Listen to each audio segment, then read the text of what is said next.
buenas tardes. La celebración esta tarde a las 8, la gala de vigueses distinguidos marca ya el punto de partida de la Reconquista. Sí es cierto que el fin de semana pasado ya presenciábamos la representación de la destitución de la corporación, pero es que a partir de ahora todo va en adelante para echar a los franceses de la ciudad. Enseguida hablamos de esa gala, que además va a estar presentada por nuestra compañera Paula Montes, pero antes quiero hablar de literatura y quiero hablar de este libro, Yo no maté a Federico, de Carlos Mayoral, que nos escucha al otro lado del televisor. Carlos, buenas tardes. Hola, muy buenas tardes, María, ¿qué tal? Oye, que te tenemos en Madrid, pero con la promesa de que pronto, o más pronto que tarde, vendrás a Vigo para presentar este libro y, ojo, firmar ejemplares, que también es importante. En cuanto me deje el contexto, allí que estoy, deseando compartir con los vigueses una tarde de literatura. Oye, que vamos a viajar en este libro entre la ficción y la realidad es algo que nos cuentas, que nos adviertes ya en la primera página. Sí, es un juego que a mí me gusta mucho. Siempre lo hago incluso en periódicos, en artículos y en novelas también.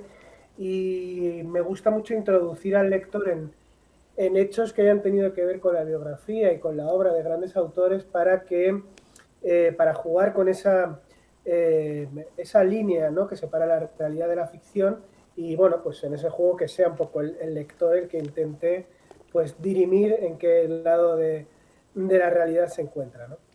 Una novela en la que conviven además personajes reales y personajes de ficción y varios escenarios temporales, bueno, hay también varios escenarios físicos, pero sobre todo varios escenarios temporales, y el nexo de unión es Germán, un personaje justamente de la ficción que conoció a Federico y tuvo una intensa relación con él y que conocerá más adelante también a otro personaje muy importante para esta novela.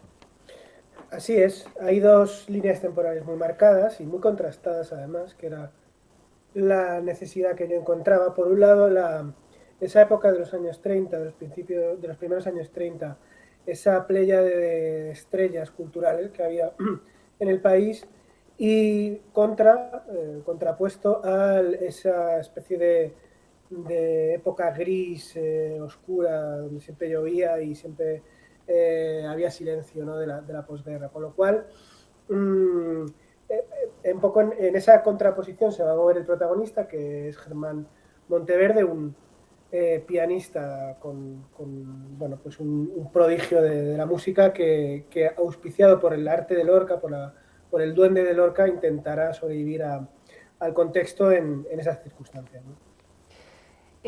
Son en ambos casos, ambos escenarios, ambas épocas, muy duras, y se deja, bueno, entrever en todos los contextos, sobre todo a través de la vida de Germán, de ese hombre o de ese joven que inició su carrera musical de la mano de Federica García Lorca, por lo menos aquí en la novela, que parecía que iba a tener un futuro increíble, pero que, bueno, por avatares de la guerra y después de la dictadura, su presente es mucho más complicado. Vemos y estamos acostumbrados últimamente a hablar de ello como la guerra puede destruir futuros, ¿no?, o a través de la muerte, en el caso de Federico, o peor todavía, de la muerte en vida, en caso de un hombre que iba a destacar en un ámbito muy importante y que se queda con problemas importantes, vamos a decirlo ahí.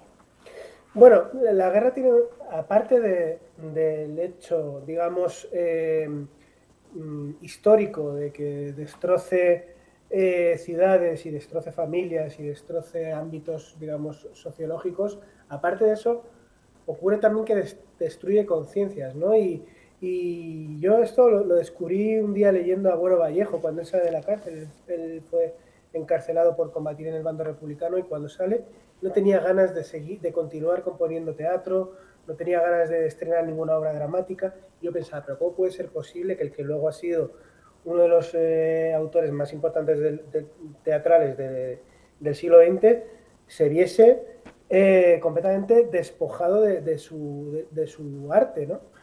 Y es decir, que se produce una especie de autocensura que el propio Germán, el protagonista, sentirá, ¿no? Cuando estalla la guerra y cuando él mismo se ve con esos sueños rotos de alcanzar pues, el estrellato como pianista, en la posguerra se produce esa lucha contra él mismo. Intentará descubrir que el duende, la cultura, el arte está por encima de cualquier contexto político. Hacía referencia al duende, vemos a Federico hablando de ese duende durante la historia, lo vemos además hablar sobre o con diversos fragmentos de sus obras y de alguna manera vemos también la personalidad de un personaje, Carlos, al que no conociste, pero yo sé que hay una gran documentación de esta novela, no solo para conocerlo a él y a muchos personajes también de la realidad que lo acompañan en esta novela, sino para presentarnos la historia, nuestra historia, los años 40 o los 30, a través de diálogos, casi sin que nos demos cuenta que estamos leyendo eso, historia, ¿no? Y sin aburrirnos, que a veces ocurre. Claro, yo cuando me enfrenté a la figura de García Lorca, la novela nace porque me llama un día un gran amigo editor y me dice, oye, tienes que saber algo, un familiar de mi mujer estuvo implicado en la muerte de Federico García Lorca. Entonces, a ese respingo inicial yo empiezo a investigar, empiezo a hablar con ellos. Y esta familia, que es la familia Nestares, ya digo, el abuelo, el capitán Nestares, fue el responsable de la colonia donde fue asesinado Federico García Lorca, ¿no? Pero más allá de eso, que tiene un papel esencial en la novela, lo que más me interesó en un primer momento es que él era amigo de Federico, fíjate que luego se vieron enfrentados en la guerra, ¿no? Pero nacieron el mismo año, fueron al mismo colegio, compartieron muchas festividades religiosas en la casa de acera del Darro de Federico, y ellos me contaban, la familia me contaba a través de Nestares, cómo era Federico en el trato cercano, ¿no? Y a mí eso me llamaba mucho la atención. Recuerdo en concreto una anécdota, me decían, es que la familia de Federico sacaba los embutidos, los dejaba sobre la mesa con una tabla, ¿no?, para que la gente los cortase. Esa manera de humanizar al mito, de humanizar a Federico, me parecía maravillosa, ¿no? Y eso he intentado yo en la novela también, bajarlo al nivel del lector y que el lector pueda pasear con él. No solo humanizas a Federico, sino en el fondo yo creo que humanizas a muchos personajes donde los malos no son tan malos y los buenos tampoco son tan buenos, ¿no? Bueno, es que la historia tiende a etiquetar y a despojar al ser humano de la ambigüedad que siempre lleva consigo, más aún en una guerra. El caso de Nestares, esto me fascinó desde el primer momento, porque la historia muy rápidamente lo va a catalogar de malvado. Esto es así, él conspiró contra la República, contra un régimen democrático y además participó en el asesinato de García Lorca, con lo cual ya a ojos de la historia es malvado. Pero a medida que uno va acercando la lupa se va dando cuenta de cómo cuando algo que está por encima de él hace que la guerra ya no sea cosa de 3 días como ellos pensaban, sino que se vaya, esto no sonará en presente, sino que se vaya a extender sine die y empiece a intentar salvar a la gente de su propio barrio, a la gente de izquierdas, a la gente de Granada republicana, que los intenta esconder, los intenta salvar. A mí esa ambigüedad que seguro sentiría muchísima gente durante la guerra, ¿no? Esa especie de doble cara me interesaba muchísimo, ¿no? Porque al final el etiquetar tanto tiene ese problema, ¿no?, que te pierdes los matices. Nos suena mucho y bueno, siguiendo haciendo paralelismos, en tu libro vemos cómo Lorca se olía que iba a pasar algo, ¿no? Que iba a llegar a una guerra, no sabíamos si de 3 días o de 3 años, pero por ejemplo nosotros hoy en día éramos pocos, al menos a este lado de Europa, los que nos olíamos que algo como una guerra en Ucrania, ya veremos si algo más, iba a estallar, ¿no? Me parece un paralelismo acertadísimo. Yo sentí lo mismo. Yo recuerdo los días previos a la invasión de Rusia, que yo pensaba en estos chicos, ¿no?, que estaban ahí. Ahora además, ayer se hizo viral una foto, aparecían 2 enamorados en un banco pocas horas antes de que entraran los rusos, ¿no?, por la frontera. ¿Qué pensaría la gente? Tendría esa duda. ¿Nos vamos, nos quedamos, qué hacemos? Federico sintió esa duda, y además en esa duda, por desgracia, está su perdición, porque él tuvo la duda de quedarse en Madrid, irse a México, ir a Granada. Finalmente se decidió por ir a Granada y eso fue, por desgracia, su tumba. Pero sí, ese paralelismo yo lo encuentro claramente, y luego lo que hablábamos antes, ¿no?, el hecho de que los rusos, supongo, pensaban que esto iba a ser algo relámpago, y hay un momento en el que todo se desboca y se pierde el sentido del tiempo, y aquí es la sinrazón por la sinrazón, ¿no? Hablando de paralelismos, sí es cierto que a las personas que mueren jóvenes, cuando tienen mucho futuro por delante, en cierto sentido las idolatramos sin saber qué hubieran hecho después, lo hacemos bueno, pues por una trayectoria, sobre todo cuando son muy jóvenes. En el caso de Federico, en la literatura y en el teatro, en el caso del Che Guevara, y ojo, ahora te explico por qué meto esto aquí, bueno, fue al frente de la guerrilla, o si queremos como líder político, y es que en plena campaña de promoción de libros se te muere otro asesino de un gran personaje como el el Che Guevara, Mario Terán, que se llamaba, lo conocimos por un artículo de ABC, me parece, y se ha muerto esta semana o la pasada, hace unos días. Bueno, la juventud siempre deja el cadáver bonito, ¿no? Y guapo, y por desgracia, en el caso de Federico es imposible entender a dónde hubiera podido llegar. Yo siempre he pensado, porque supongo que él hubiera acabado exiliado, obviamente, y siempre me pregunto cómo hubieran sido esos poemas en el exilio, ¿no? Tenemos el ejemplo de Cernuda, un amigo suyo y paisano suyo, andaluz, que para mí escribe sus mejores poemas en el exilio precisamente por lo que tienen de esa mezcla de dolor, de nostalgia, de pasión. Morriña, le llamamos aquí. Morriña, sí, es muy gallego. Esa especie de morriña que hubiera sentido Federico y cómo hubiera escrito, cómo lo hubiera reflejado en su obra, ¿no? Me lo pregunto a menudo también, supongo que hubiera recibido el Nobel, porque el Nobel a Alexandre era un Nobel para el 27, un Nobel para la reconciliación que supuso Alexandre en los años 70 de transición, ¿no? Para dejar atrás una dictadura. Ese Nobel pues tenía el nombre de Federico. Es difícil pensar que hubiera sido de no haber muerto o sido asesinado con 38 años, ¿no? Pero solo pensarlo pone los pelos de punta, ¿verdad? En un episodio nacional, allá hablamos de la historia entre Emilia Pardo Bazán y Pérez Galdós, ya volvías a la historia de la literatura para novelarla y para traérnosla al presente. ¿Esto puede ser el inicio de un género literario?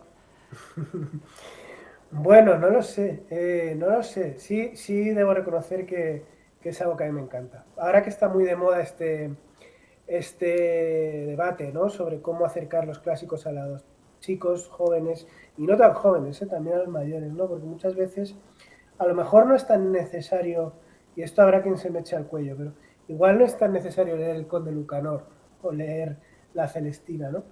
Pero al menos sí conocer su legado y conocer el eco que ha tenido aquella voz en nosotros es importante. Y bueno, pues este tipo de juegos yo creo que son interesantes enfocados desde un punto de vista contemporáneo, una novela moderna, contemporánea. Yo creo que puede atraer en parte o por lo menos acercarnos a esos clásicos, ¿no? No sé si tanto un género, pero al menos un juego, como te decía al principio, un juego que le propongo al lector, un pacto tácito, que si lo acepta, pues bueno, ahí lo tiene. Oye, ¿sabes lo que más me ha gustado entre tú y yo, ¿vale? Ahora sin que nos escuchen los espectadores? Es ese dinamismo que tienes a la hora de escribir, que vemos Federico y nos imaginamos una novela histórica que muchas veces, son más densas o más lentas, y aquí vamos cruzando de historia en historia y en escenarios que nos describes casi como de forma cinematográfica para meternos así, de lleno en escena. Entre tú y yo, era un piropo. Pues muchas gracias por el piropo. Debo decir también que es verdad que muchas veces los autores clásicos tienen ese estigma encima. Esto no, dicho sea en tu favor, quiero decir que es algo que ocurre a menudo, que pensamos en los clásicos como algo, pues eso, más estático y tal. Bueno, mi idea siempre es, ya digo, acercarlos y dinamizarlos, por seguir con tu verbo, ¿no? Pero, en fin, muchas gracias porque es un piropazo. Yo no maté a Federico, Carlos Mayoral, de momento en librerías, esperemos que pronto también aquí en El Marco o en algún auditorio vigués para que nos firme ejemplares y para que nos siga desgranando esta novela, ya cuando ustedes también la hayan leído y podamos hacer spoilers. Carlos, muchísimas gracias. Sí. Muchas gracias a vosotros, un placer. Un abrazo. Bueno, no hacemos spoilers si hablamos de que la medalla de la ciudad va a ser para la Secretaria de Estado de Transportes e Infraestructuras, Isabel Pardo de Vera, que sin embargo en un comunicado oficial emitido esta mañana ha excusado su ausencia por motivos personales, no podrá estar a las 8 en el auditorio de la Fundación, que es donde se va a celebrar esta gala Vigueses Distinguidos, y van a estar el resto de premiados. Por supuesto va a estar Paula Montes, que va a presentar esa gala, y va a haber seguramente muchas emociones que ustedes podrán seguir, no se preocupen. Saben que la entrada en a Fundación es con invitación, es necesaria para poder entrar al recinto con aforo reducido, pero la vamos a emitir en directo aquí en Televigo, así que si quieren, a las 8 de la tarde tienen una cita con la televisión, con nuestra televisión y la suya también, la de Vigo,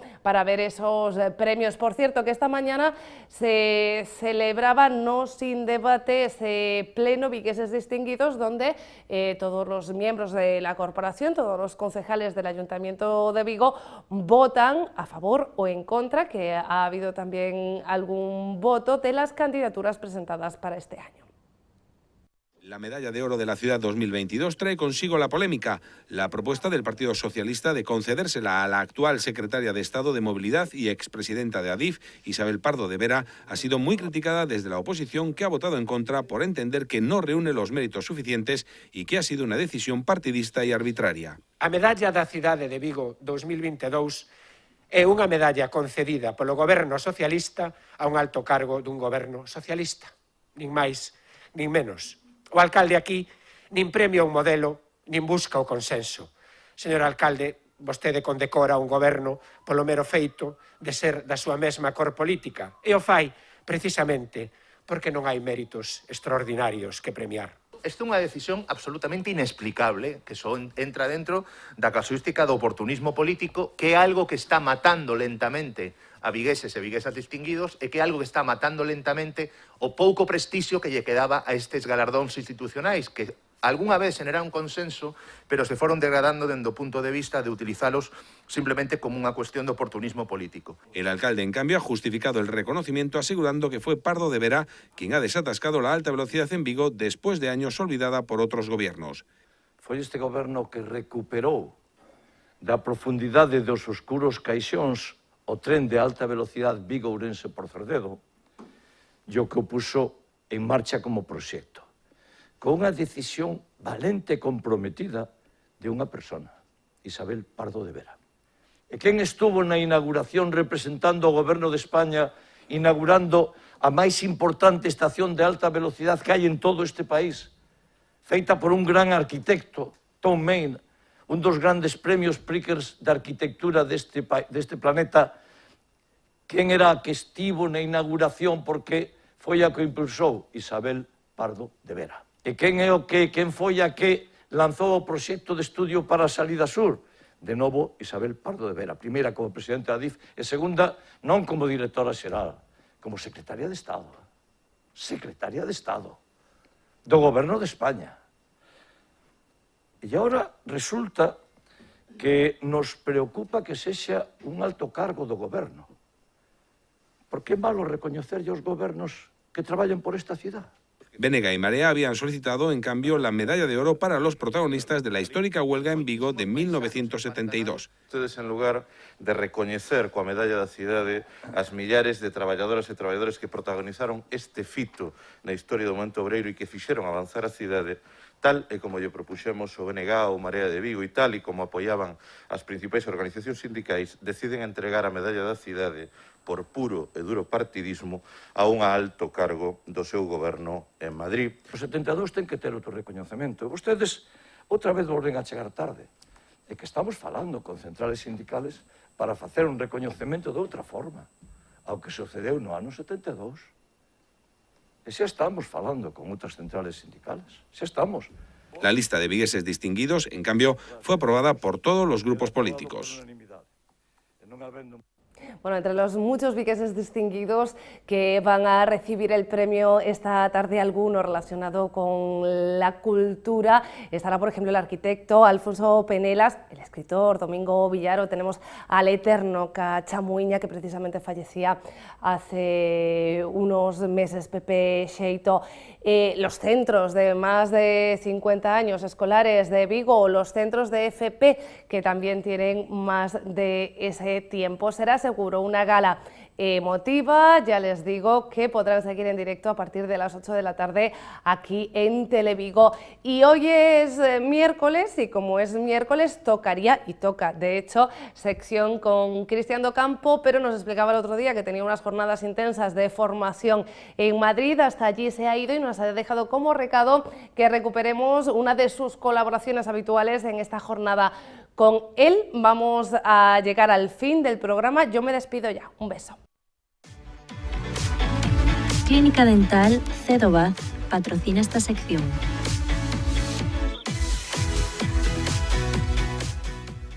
Cristian, ¿qué tal? Muy buenas tardes, bienvenido. ¿Qué tal? ¿Cómo estamos, María? Estaba pensando yo, Cristian me plantea el tema del que vamos a hablar en cada sección. No lo suelo elegir yo, salvo que ustedes tengan alguna duda. Lo suele elegir él, y él me decía que hoy íbamos a hablar de las muelas del juicio. Yo estaba pensando, no tengo ninguna, ¿qué pensará? Es normal esto de no tener ninguna todavía a cierta edad, 20 y tantos que tengo yo sobre las espaldas. Sí, a ver, hay una tendencia que dice que, bueno, que las muelas del juicio hay unos mitos y unas realidades, ¿no? Entonces, por eso he traído el tema de hoy, que bueno, que la muela del juicio hay un tiempo de evolución de los dientes, suele más o menos evolucionar en las mujeres 17 años hasta 22 años en hombres. Los he pasado ya, ¿eh? Entonces, pero bueno, sí que hay un 12% de pacientes que no, o le falta una muela o no le han formado. Entonces, supuestamente teorías, bueno, pues dicen que por la evolución en la dieta que estamos acostumbrados ahora actualmente, pues bueno, somos menos carnívoros, entonces bueno, pues la evolución, vamos a decirlo así, pues explica que bueno, pues al usar las muelas de atrás, pues bueno, pues la evolución las elimina. O sea, que somos personas más evolucionadas, es lo que me quieres decir, ¿no? Las que no tenemos muelas del juicio. Dime que sí, teóricamente, dime que sí, teóricamente sí, teóricamente sí.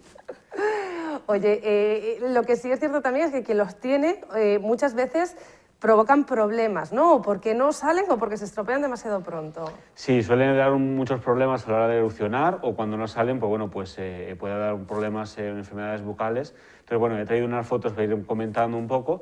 Pues bueno, la primera es un poco, bueno, pues si está impactada ahí abajo, como vemos en la imagen, en este dibujo que traigo, pues bueno, pues puede producir una inflamación, como se ve en la parte de atrás de la encía, que sobre todo pues en estos pacientes la encía hincha, y con los dientes superiores, pues a veces la machaca esa encía y bueno, pues hay una inflamación y es muy molesto, sobre todo puede evitar incluso la apertura del paciente, pero claro, al abrir también y al morder pues le puede dar problemas.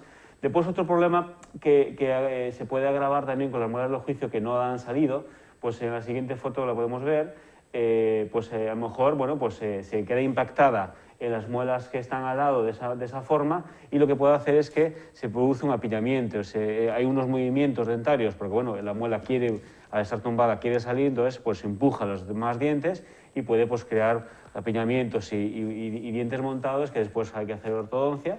Y después, bueno, también si está de esa manera muy impactada, pues puede incluso llegar a lesionar, como vemos en la siguiente imagen, pues puede lesionar o hacer una caries en el diente adyacente, y bueno, pues el diente adyacente pues habrá que hacer un endodoncia, o incluso en muchos de los casos ya realizar la extracción tanto de la muela del juicio como la diente, si está muy afectada a nivel radicular, pues también en este caso la siguiente muela. Entiendo que esos suelen ser los motivos por los que casi siempre, cuando la muela está ahí pero no sale, hay que extraer. Sí, eso es lo más habitual. Es decir, hay una enfermedad que se llama la pericoronaritis, que es lo más habitual, que cuando la muela está intentando salir, pues se inflama esa encía. Entonces, bueno, pues es con un tipo de tratamiento inicial con antibiótico o unos enjuagues, pues bueno, se aminora, y bueno, pues es un proceso evolutivo que si evoluciona bien y tiene sitio para salir, pues lo dejamos que salga de forma natural. Pero en casos, sobre todo cuando están impactadas o vemos que no hay hueco o están torcidas o inclinadas, por lo más hay que hacer cirugía en muchos de los casos y la extracción. Puede ocurrir que estén ahí, pero que estén bien colocadas, pero que no lleguen a salir nunca y que tampoco sea necesario extraerlas? Sí, pueden estar ahí ocultas dentro del hueso, no dan problemas, pero sí que bueno, hay una tendencia también, otra teoría científica, que bueno, que un diente incluido es un quiste en potencia. Eso siempre me lo han enseñado en la universidad y bueno, pues una muela que está ahí se puede enquistar y crear un quiste y bueno, pues puede haber un problema. Pero bueno, si no, yo soy partidario de que si no duelen y están ahí un poco asomando y tal, bueno, pues con clorhexidina o cualquier enjuague, pues podemos mantenerla. Y si no, bueno, pues se hace una extracción quirúrgica y ahí es donde está un poco por la novedad o la cierta máquina en la cual pues vamos a hablar ahora. Porque ya ahora iba yo, porque saben que, claro, saben que Cristian, además de ser un fantástico dentista, es un hombre muy al pie de la tecnología y de las novedades tecnológicas y en su clínica tenemos de todo. Siempre nos metemos con el láser de diodos, pero porque yo digo que sirve absolutamente para todo, que es verdad, aún no he encontrado yo algo para lo que no sirva de momento. Creo que tienes un nuevo aparatejo o maquinita precisamente para ayudarte a extraer muelas. A ver, la máquina en sí es el Magnetic Maler, lo podemos ver en la imagen. Es una máquina que da para muchos programas, pero sí que en este caso pues... es como el láser, ¿no sirve para muchas más cosas? Sirve para un montón de cosas, tiene distintos insectores que como vemos ahí en la pieza de mano, en el cual, bueno, pues lo que conseguimos con este aparato es que al ser magnético, es decir, hace una percusión en la punta de la pieza de mano, pues entonces lo que conseguimos es que se ablanda el diente del hueso y producimos la extracción de cualquier muela o un resto radicular o la muela del juicio en este caso en el que estamos hablando, pues lo hacemos de forma rápida, sin apenas mucha cirugía y el paciente pues sale encantado porque lo único que nota es un poquito de percusión a la hora de cuando se activa la máquina, pero lo que hace es eso, reblandece la pieza del hueso y sale más fácil que andar ahí pues con otras historias más agresivo, entonces es mínimamente invasivo y atraumático. Oye, ¿cómo han cambiado las cosas, no? Porque yo creo que el mito de los dentistas, que no era un mito en aquella época, cuando todo el mundo tenía terror a los dentistas, era cuando se lo imaginaba casi encima de uno intentando arrancar una muela sin ser capaz, ¿no? Porque no tenían estas maquinitas. No, claro, antiguamente era un poco carnicero, vamos a decirlo así, pero bueno, cada vez la odontología está avanzando, como cualquier área médica, cada vez vamos a tratamientos menos invasivos y sin dolor y apenas sin ningún tipo de problema para el paciente en posquirúrgico y complicaciones. Cristian, muchísimas gracias y hasta el próximo miércoles. Pues nos vemos. Cuando ven que ustedes que yo hago así hasta el próximo miércoles, es que estoy pensando realmente en qué día estoy viviendo. Mañana es jueves, estaremos aquí todavía entre las 2:30 y las 3. Un beso.